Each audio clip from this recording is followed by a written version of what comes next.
In this week's portion of Pinchas, the Torah tells us all the way at the end of the portion that Moshe spoke all the previously mentioned festivals, Moadim, all the holidays, to the children of Israel.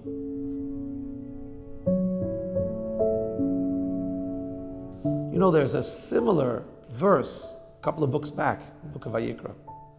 And there, the language is that Moshe said about all the festivals to the Jewish people.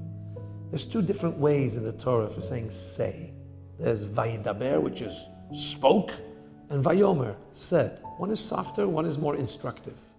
Because there's two ways we have to approach the holidays. There's the aspect of the holidays that we have, Pesach, Shavuos, Sukkot, all that, where there's no leeway. There's a set of instructions. No work, but observe the holiday. There's, rules. And then there's another aspect of the holidays, which is more meditative, which is more inspiring, which is, my dear children of Israel, although you can't really fulfill the holidays to their fullest extent because we don't have a temple, we don't have sacrifices, but I want you to get inspired about it. I want you to study the laws of the sacrifices, and that will be considered as if you had brought them.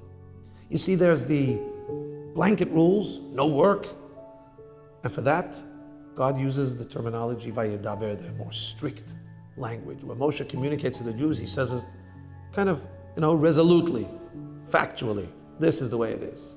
And then there's the inspirational. Moshe is trying to get them to be inspired to aim for something they don't have yet, to try and imagine a world with a temple, with sacrifices. Learn about it, motivate yourself to it.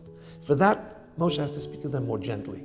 Perhaps this is an important lesson to us, that there are some things we have to say, don't play with fire, it's dangerous, and kids have to know that. And even adults have to know there are some rules, hey, high voltage, be careful. Then there are other things, you can't instruct somebody to become inspired by using that kind of language. Hey, get inspired, it doesn't work. Hey, my dear friend, my dear child, why don't we meditate a little? Why don't we try and get more inspired by what we're doing? Why don't we try to get a little closer to God based on our mind, on our heart, and embrace the beauty of the Torah God's given us? You got to speak softly for that. There's two modes. Let us get better at both of them, but importantly, let's get really good at the inspiring mode, because today, the way to go when we speak to others is the embracing way. It's the loving way. And that motivates people, that inspires people, and together, we'll get closer to God. Day by day, step by step. Moment of Wisdom. Some brief and life-changing moments. Join us. Subscribe to Moment of Wisdom channels on YouTube, Telegram, Facebook, Instagram, and WhatsApp.